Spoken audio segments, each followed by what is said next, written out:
pessoal da Uni pode chorar, mas a mamata acabou, gente. Não tenho nada contra os senhores. Sei que vocês têm uma visão de mundo diferente da minha. Respeito a opinião de todos vocês. Mas não é a visão de mundo que eu defendo. Por favor, eu peço um moço aí na galeria. Senhor presidente, estou acostumado com a falta de educação do pessoal da esquerda. Pode ficar tranquilo.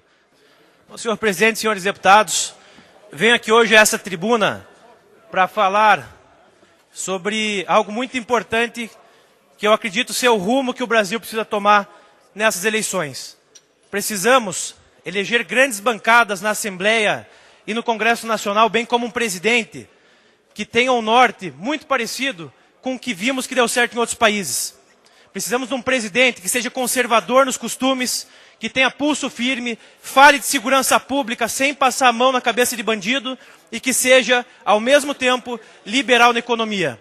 Donald Trump, nos Estados Unidos, em 2017, senhor presidente, baixou os tributos de 35% para 20% das grandes empresas. No primeiro momento, os economistas do Partido Democrata diziam que os Estados Unidos quebrariam as suas finanças porque representaria uma renúncia de receita na ordem de 1,4 trilhão de dólares. E só os gastos norte-americanos em exército e forças armadas passa de 1 trilhão de dólares. Qual que foi o efeito real disso tudo? Trump teve coragem, implantou essas medidas, o emprego cresceu, o desemprego hoje nos Estados Unidos está praticamente no nível de 4%, que é chamado do pleno emprego. As empresas conseguiram aumentar o salário dos trabalhadores, os trabalhadores com mais dignidade. Basta ver a rede Walmart nos Estados Unidos, que conseguiu aumentar o salário dos seus trabalhadores. E o Trump mostrou que mesmo numa economia como os Estados Unidos, que já é muito sólida, uma visão liberal, ela é muito bem-vinda. Aqui no Brasil, há muitos e muitos anos, não temos um presidente que tenha a noção de que o Estado não precisa ser gigantesco. O Estado não precisa dar tudo o que as pessoas almejam. O Estado deve garantir as liberdades individuais do cidadão, deve garantir a segurança pública e o básico para aquelas pessoas que nada possuem. O que nós vimos nos últimos anos, senhor presidente? Bolsa Família e outros programas sociais com muitas fraudes. Apenas o Tribunal de Contas da União apurou que o Bolsa Família tem mais de 30% de fraudes. Vimos inúmeros prefeitos, vereadores, lideranças políticas pelo Brasil que recebiam seus salários pagos pelos municípios e estados e que faziam parte do programa Bolsa Família. Está errado isso daí. Nós vemos uma discussão política no Brasil que não leva a nada. Eles não pensam lá no Congresso, senhor presidente, em discutir sobre economia, discutir sobre o rumo que queremos para o Brasil. O que nós vimos nas últimas semanas? Supremo Tribunal Federal discutindo legalização do aborto, que é uma pauta que não interessa e não serve à população brasileira. Nós vemos o Congresso Nacional, na figura de Jean Willis e outros deputados, que lá apenas se apresentam a seus próprios interesses, que defendem a legalização das drogas num país em que temos mães e pais destruídos quando veem seus filhos caírem na mão de traficantes. Nós vemos deputados e senadores que pregam pautas que não interessam ao nosso Brasil. Isso para não dizer que grande parte do Congresso Nacional hoje está presente não somente na Lava Jato, na planilha da Odebrecht e outras empreiteiras, mas em inúmeros escândalos de corrupção. Se o povo brasileiro não acordar e ver que essas eleições podem ser o passo para a mudança do rumo do nosso país, tenho certeza que a derrocada será muito pior. O Tiririca, em 2014, deputado missionário Arruda, você bateu bastante no Tiririca, ele dizia, pior do que está não fica. E em 2014, qualquer brasileiro acreditava nisso. Pior do que estava, não tinha como ficar.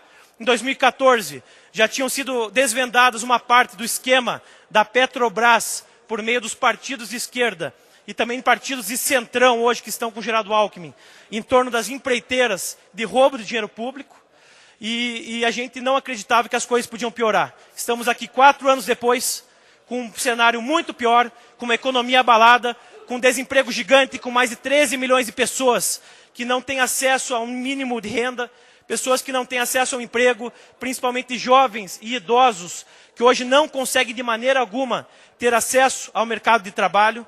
Eu acho que é essa a pauta que nós precisamos olhar. O Brasil parece que está no fundo do poço, mas pode piorar muito mais. Isso nós vemos, senhor presidente, porque é uma vergonha para um país, para uma nação, ver uma campanha presidencial em que um dos candidatos está preso, um dos candidatos ser condenado em segunda instância. O pessoal da UNE pode chorar, mas a mamata acabou, gente.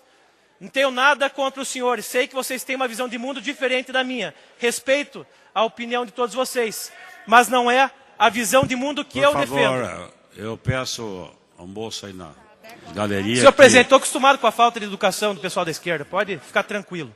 Isso aqui é cotidiano para a gente.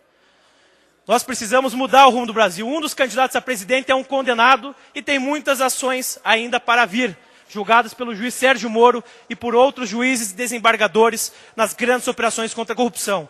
O outro candidato a presidente, Guilherme Boulos, do PSOL, é o cara que defende invasão de propriedade privada. E eu pergunto para os senhores e gostaria que alguém respondesse. Propriedade privada é um pilar fundamental da nossa Constituição e da nação brasileira ou não é? É ou não é, senhor presidente? Ter um candidato a presidente em rede nacional que defende invasão de propriedade é uma vergonha. Estive no começo do ano nos Estados Unidos visitando o Texas. E eu conversava com alguns agricultores para entender o sistema que eles implantam lá num local que tem muita dificuldade de clima. E eu tentava explicar para eles o que era a vida do agricultor brasileiro. Tentava explicar o que era o MST. Eu falava assim, gente, o MST é um movimento sem terra, de pessoas que se dizem oprimidas, mas muitas delas, quando ganham a sua terra paga pelo governo, vendem para outros, arrendam para outros, porque eles não querem muitas das vezes produzir e trabalhar, só querem se locupletar do Estado. É um movimento que em várias propriedades, muitas vezes mata o gado dos fazendeiros e dos pequenos produtores, taca fogo nas plantações, depreda tudo, quebra a casa do agricultor, que muitas vezes recebeu isso de família, e é a única renda que esse agricultor tem. É uma mentira quando a esquerda fala que o MST invade a terra dos latifundiários e dos grandes produtores, dos ricos e dos burgueses, porque eu conheço muitos casos de invasões de terra, senhor presidente, em que a propriedade tinha 10, 20 hectares. Quem conhece de agricultura aqui sabe que 10, 20 hectares, você mal e mal consegue manter a sua família trabalhando de sol a sol e botando, muitas vezes, na agricultura familiar. E eu falava mais para os americanos, falava, e esse movimento que invade propriedade, a polícia muitas das vezes não consegue fazer a reintegração, não consegue executar as ordens judiciais, porque o Estado brasileiro, até então na gestão do PT e também do senhor Michel Temer, em muitos dos casos, ele dá acolhida, ele dá guarida a esse movimento, pagando lona, incentivando com recursos públicos os movimentos sem terra, ou seja, um Brasil e um país que não dá segurança jurídica para quem produz de verdade, para o verdadeiro produtor de PIB do nosso país, não pode ser considerado um país sério. E eles não entendiam isso, senhor presidente.